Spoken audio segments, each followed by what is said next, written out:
Olá, eu sou André Monteiro, sou doutor em psicologia e especialista em trauma. É um prazer receber você aqui nesse curso oferecido pelo Espaço da Mente sobre trauma. Olha só, desvendando o trauma psíquico.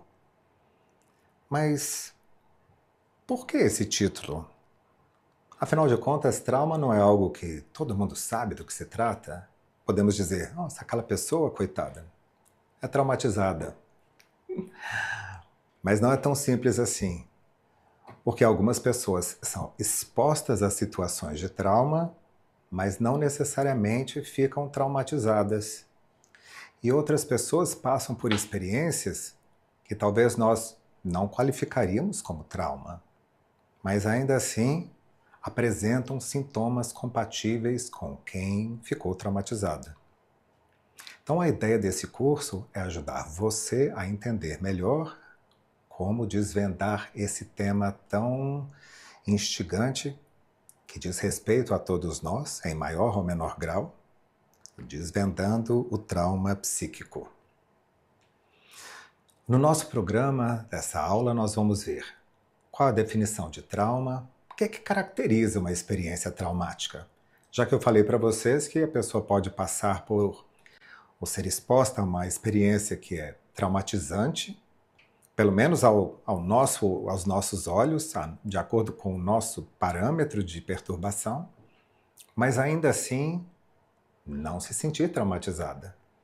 Quais os tipos de trauma? Evento único, trauma complexo e crônico, trauma precoce, ou também chamado de trauma de desenvolvimento, aquele que ocorre nos primeiros anos de vida. As pesquisas feitas com os estudos ACE, das experiências adversas de infância, e BCE, as experiências benevolentes de infância. As respostas ao trauma, que podem ser de fuga, luta, congelamento ou submissão. O papel do sistema nervoso autônomo, apresentações clínicas do trauma e o transtorno de estresse pós-traumático, que pode ser uma das consequências da exposição a trauma, ou TEPT. Transtornos dissociativos e somatizações. E, claro, para trazer também uma contribuição para vocês aqui, um exercício para regulação emocional, chamado de o exercício dos 4 elementos. Mas em relação a trauma, o que as pessoas pensam a respeito? Vamos ver aqui uma citação. Não há sofrimento maior do que trazer dentro de si uma história não contada, de Maya Angelou.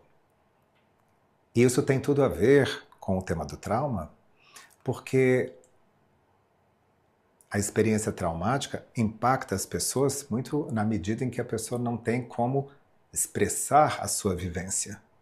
Não consegue colocar em palavras a sua vivência. Até sente emoções, sensações físicas, mas fica com dificuldades de traduzir isso em palavras. Alguns pacientes que se sentem ou se qualificam como traumatizados muitas vezes dizem: eu até sei o que aconteceu, eu sei o que se passou. Eu consigo até entender que já passou, que já está no passado.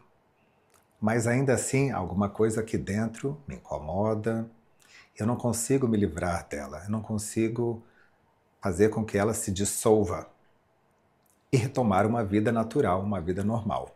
Então, esse tema da organização do trauma numa forma narrativa, de uma maneira que traga sentido para a pessoa, esse é um dos desafios nossos para lidarmos com esses pacientes que têm a vivência de exposição a trauma e a dificuldade de transformar essa experiência em apenas mais um componente da vida, né? De poder dizer, agora eu entendo e eu aprendi com isso, eu até tenho uma lição de vida que eu levo comigo, apesar daquilo que aconteceu.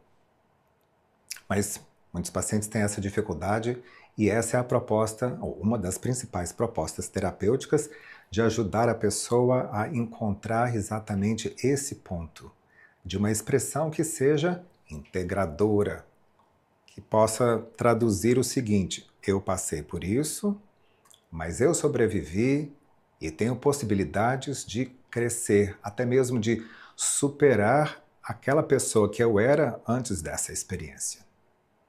Vamos ver mais? Trauma e seus gatilhos, quer dizer, aqueles sinais, como por exemplo um barulho alto, ou uma freada. Se a pessoa passou por uma experiência traumática, isso pode ser ativador de uma resposta traumática, de uma reação incontrolável que vai além do que é narrado, do que é contado. Portanto, o trauma nós podemos também entender como uma carga emocional profunda de uma história silenciada. Algo semelhante ocorre com a dor de um trauma vivenciado, mas não partilhado. Às vezes nem pensado, mas revivido. Mas como é que pode ser isso? Quer dizer, a pessoa às vezes nem se dá conta de que passou por uma experiência traumática? E sim, às vezes acontece exatamente isso. A pessoa passa por uma experiência traumática, por exemplo, está lá na escola e passa por um processo de humilhação. A professora diz: "Nossa, mas você é burro, você não sabe fazer isso, fazer essa conta aqui diante dos colegas?" E o aluno que passou por essa experiência pode até se esquecer do que aconteceu. Mas quando se vê diante de uma tarefa como uma apresentação ou fazer uma conta, alguma coisa assim, desafiadora, não consegue, sente que alguns pensamentos negativos atrapalham, sente um bloqueio, mas com frequência não sabe de onde vem. Isso aqui nos dá uma dica super importante sobre o trauma, é que o problema não é quem você é, não é que você seja uma pessoa traumatizada. Para desvendarmos o trauma, o desafio, mais um deles, é descobrir o que é que aconteceu com você que predispôs, que criou um terreno, uma fundação menos consistente, uma fundação frágil, sobre a qual, diante de certas situações de pressão, de estresse, a pessoa não consegue, naufraga.